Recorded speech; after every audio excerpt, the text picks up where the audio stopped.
Yesterday we were talking about the subquery. We were at this part of uh, the queries, and we were talking about the subquery, the nested query, and we discussed that if there is a query within a query, that's called a subquery, and it's possible that there could be another subquery within this particular bracket.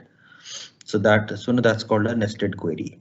So once you start practicing, you realize that it looks complicated, but it is actually not. All right, and so yeah, so this is what the subquery looks like. The other thing that I want to highlight here before we move forward is, let's quickly revise it. So what we're saying here is that we want to find citizens who are insured but not tax compliant, and these are part of two different tables. Insurance and tax compliant are part of two different tables. So insurance is part of the citizens health info table, and tax compliant is part of the citizens PAN info table. Right, so this is what we're trying to find out. uh, what we need to know is that the structure of the query is that we were trying to find out the number of people who are insured but not tax compliant. So from the PAN info table, we selected the condition tax compliant is equal to 0, which is non-compliant, and we added the second condition of insurance.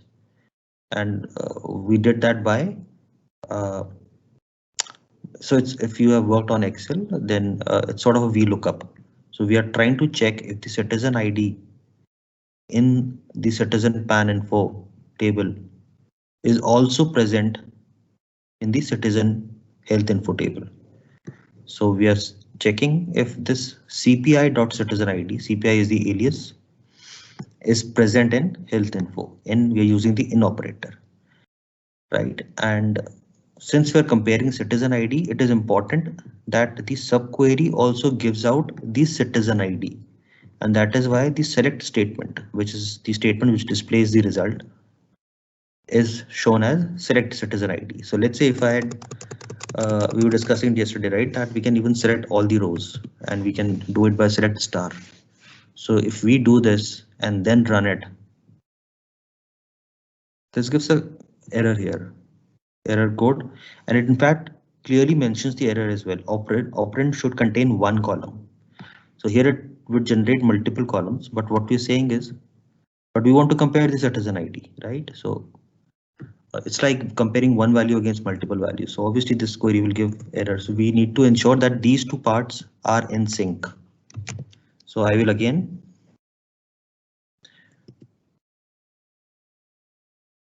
mention the citizen ID, which is then this will give the correct result. So that's something which probably, could be asked in the exam to spot an error, whether this will give an error or not.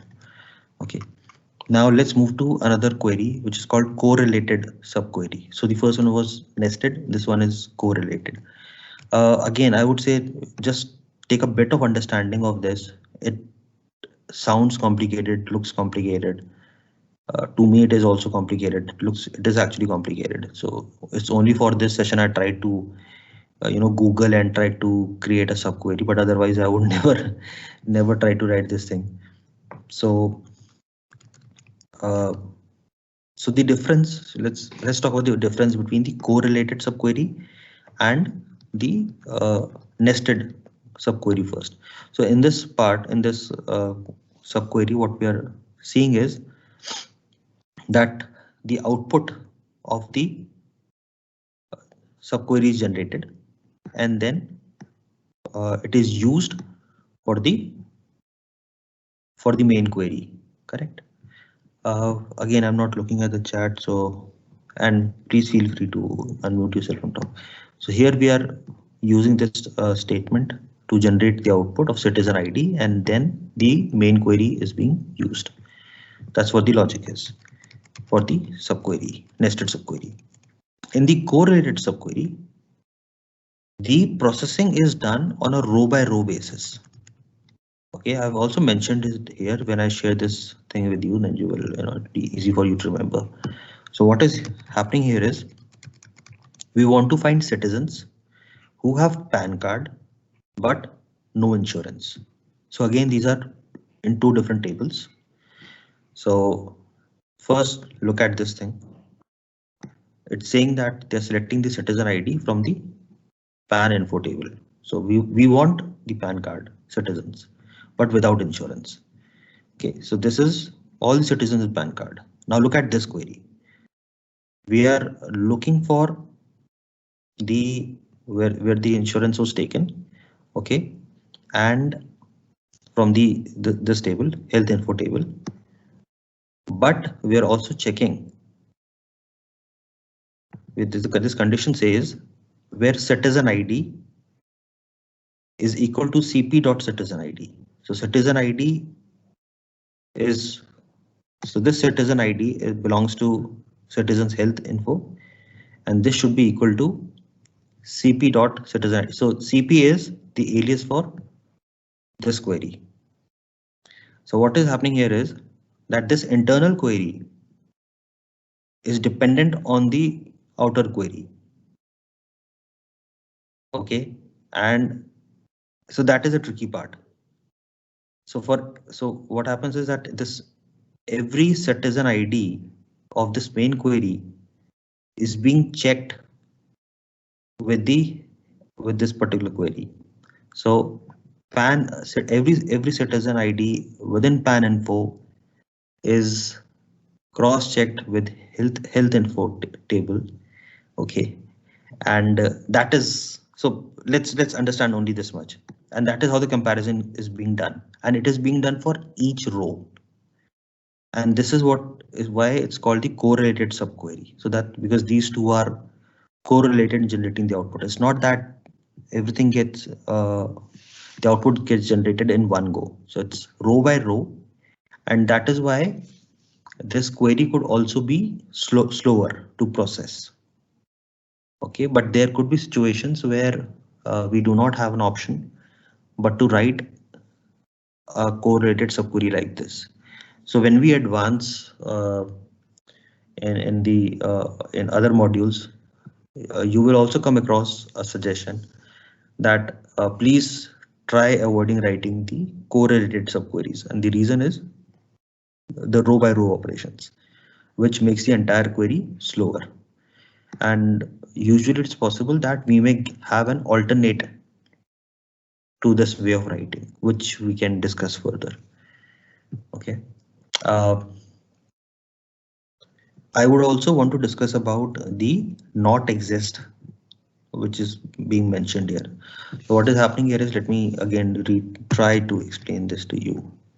So this is the citizens from the PAN info table. This is the citizens from the insurance table who also have the PAN card, because we are using this condition. Okay, not exists, you can say that it is equivalent to, let's say, minus subtraction. So all the citizens minus people who have taken insurance and have PAN card. So we are left with people with PAN card but without insurance. So slightly complicated to understand, but that's what this correlated subquery indicates. Any questions on this? So you just need to get an idea, not really need to get into depth of it.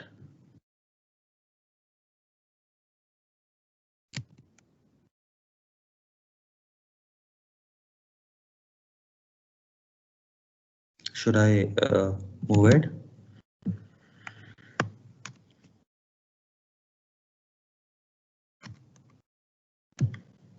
Let's do that. So now we move on to something called pattern matching. Okay, this is again part of the upgrad modules as well, where what we're trying to do is, again, use the condition clause, which is the where clause, to refine the results. So we know this first statement, select star from citizens. Okay, what we're saying is, let me run this query first. Okay, so we know that the citizens PAN info table has these three columns: citizen ID, PAN, and tax compliant. What I want to do here is I want to filter the PAN column for those PAN codes, PAN numbers, which start with Z and G. Okay, so in the pattern matching, this is what we try to do, and that's what I want to explain is that we use this wildcard character, which is sort of a, or in other words, a special character percentage to filter out these results. So the way it is, we are using the like operator. What we're saying here is that where PAN is similar to, it's like ZG, starting with ZG and followed by percentage. So percentage indicates there could be 0 or more characters following ZG. So give me all those fields which has either only ZG or ZG followed by other characters. So that's what this query has given me. Okay, so let's move on to another example. Now I want to, let's say, find out all the PAN numbers which end with H. So if you look at these two queries, earlier the percentage was later because I want to look at these first two letters. Now I want to look at H PAN numbers ending with H. So H is at last and percentage is at the front. So if I run this query, so you see you get all the PAN numbers with ending with H. Okay. Another example. So here we looked at the alphabets, alphabets. Now here let's say and this was start and this was end. Now there is another way to filter PAN numbers, which is let's say if you want to find out all the PAN numbers wherever there is mentioned 516. So it could be at the start, middle, end, but wherever it is mentioned 516 in the PAN numbers, I want those PAN numbers. So that is why I'll keep the 516 in between and percentage on both sides, start and end, and 516. So wherever it matches. So here you can see that 516, 516, all the 516, all the PAN numbers containing 516. It doesn't matter where they are. Okay, so there are 5 rows. So this is what you could filter. So the idea is that you could use this wildcard percentage to filter for values, for conditions, right, and do the analysis. So, okay, there is another example. Now what we have done here is we have combined two wildcards now. So the first one was percentage. The second one is the single hyphen or underscore. Yeah. So there are two underscores actually. Okay, so so one condition contains the percentage, and the second condition contains two hyphens, two underscores. Sorry. Okay. So the underscore represents one character. So if you remember, percentage represents 0 or more characters. It could be 0, nothing could follow 16, or it could be more than 1, 2, 3, 4. Whereas this specifically means, underscore specifically means one character. So what I'm trying to say here is that I want the data from this table where PAN has 16 in it, and citizen ID column should have first two characters. The first two characters could be anything, but the third character should be 5. Okay, I think that's how it should be interpreted if I'm not wrong. Let's try and run this. Yep. Yeah. So if you look at the citizen ID column, first two characters could be anything. The third character is 5. In all these instances, the third character is 5. Okay, and then we also put in percentage here because percentage could be 0 or more. So citizen ID could have ended at 585 only. It could have ended at 5859 or 58593. So we combined two wildcard characters, special characters, to filter for the results. Questions?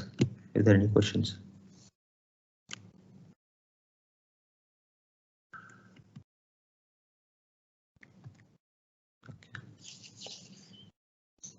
Let's move on to joins. In that case, all right. So let me first share the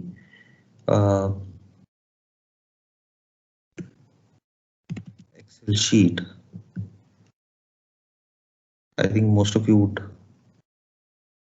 have worked on joins already, but okay. Ms. Chetna is not here, I think. She was asking about. She's not here, right? Okay. Oh, Chetna is there. Okay, cool. So yeah, so let's discuss the joins and the keys. Okay. All right. So this is the first table. Okay. We are calling it table 1. This is the second table, table 2. There are 9 items in it. Okay. There are 5 items in it, table 2. Let's understand the logic of the joins and then we'll look at the syntax. Okay. So let's say if we want to perform an inner join. So basically inner join means that whatever is common between these two tables will be displayed as an output. Okay, so when we run the query for inner join, what you would see is that between these two tables, if citizen ID, so let's assume for now that citizen ID is the unique identifier. If Shirish, Arun, Prashant, if our citizen IDs are mentioned here and the same IDs are mentioned here, so people who are common, they would be given as output of the inner join. So as you can see, as for inner join, DGH were the common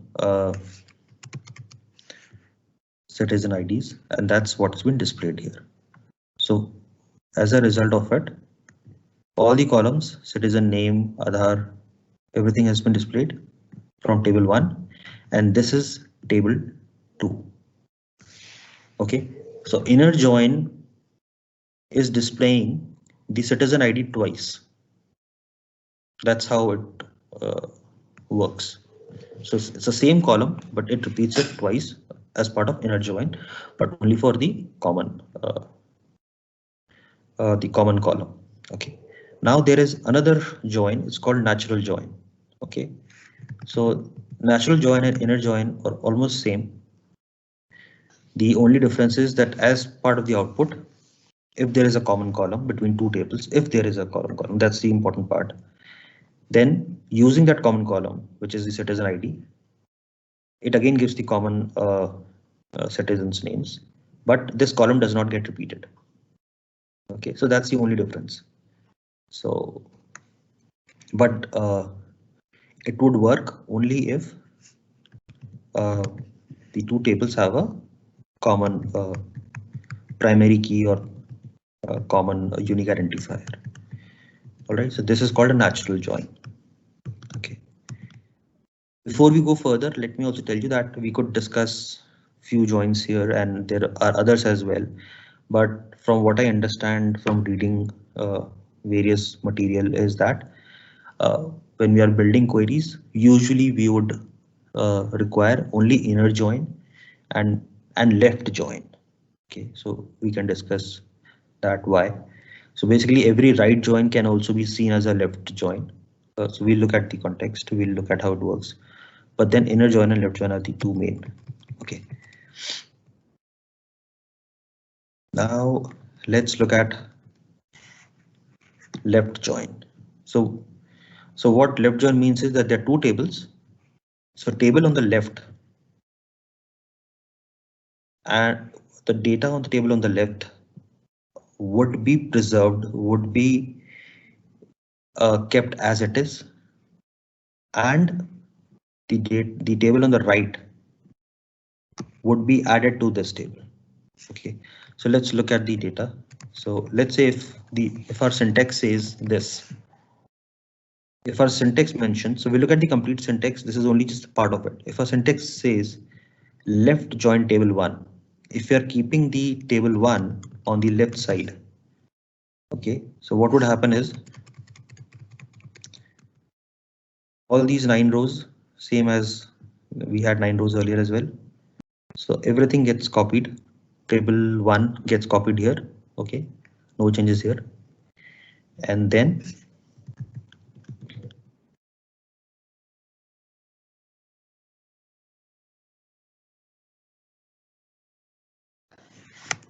we also, I think I made some mistake here. Okay, I made some mistake here. So okay, this column should have been here as well. I added insurance policy later on, so that's why.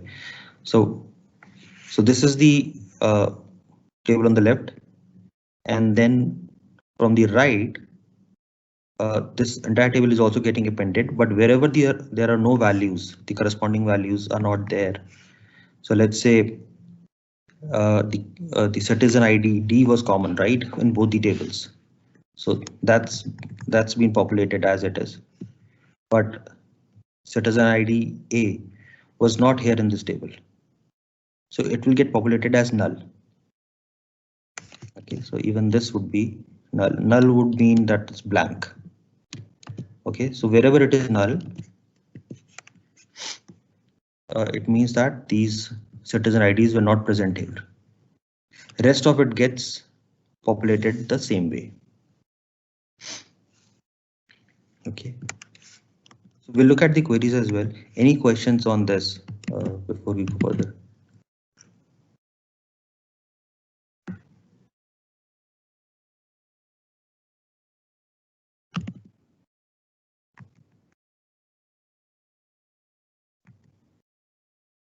Okay, let's look at another example of left join. So in this early example, we're talking about if the table 1 was on the left side, and now let's say if the left join is table 2 is on the left. So let's assume that table 2 is here and table 1 is here, right? So table 2 is on the left side. Okay, and if we perform the left join, then the number of rows will be as per the table 2. So there were 5 rows. So 5 rows here as well. Okay, so this is table 2. So as I mentioned, I think I did not include this insurance policy number column here. So, but let's say that this is the table 2 and this is the table 1, which is pasted. So right now, what is happening here is that table 2 has been kept as it is. This is being given the priority. So only the common values are being picked up as it is across both the tables, and the values which are present in table 2 and not in 1, they're taking as null. Also, what it means is that values which are present in table 1 are not part of this query of the output.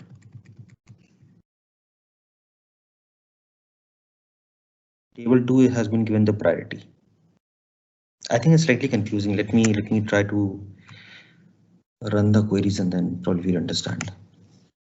Okay, but before that, let me also touch base on the keys. Okay, we were talking about keys. Chetna was talking about keys. So let's talk about it because it is important part of joining.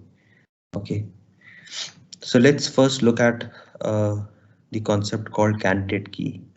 Okay, so what I've indicated here is that there are three columns which could be called as candidate key, which means citizen ID, Aadhaar ID, and insurance policy number. So candidate key is the identifier which can uniquely identify a record. That's the definition. So if we know the citizen ID or if we know the Aadhaar ID, we would be able to identify, or if we know the insurance policy number, we would be able to identify the unique information. It could be the name of the person or it could be something else. But this is unique, right? The Aadhaar ID would not be repeated. Okay. And all of these options are called candidate keys. Okay. When we design the table, and I think we'll require another session on this. When we design the table, when we insert the table in the SQL database, we can pick any of these candidate keys as the primary key. So when we say that this particular candidate key is the primary key, it means that we will use primary key to identify the records from this table. So I'm assuming that primary key of this table is citizen ID. Okay. So that's the difference between candidate key and primary key. Okay. Then we also had a concept called super key in the upgrade module. So super key simply means any combination that can identify a record. So it could mean all the tables, all the values. You can combine all of these. Obviously, that would be a record, a unique identifier. You could combine this candidate key with name. You could identify name with Aadhaar ID. So basically, super key would be all combinations, including those names of columns or attributes which are not even important. But along with the candidate key, they can be used to identify. So every combination is called a super key. Candidate key is part of the super key and primary key is part of the candidate key. So it's like this, super key at the top, then comes candidate key. Super key is all combinations, candidate key is the unique or identifier, and out of the candidate key we find out the primary key.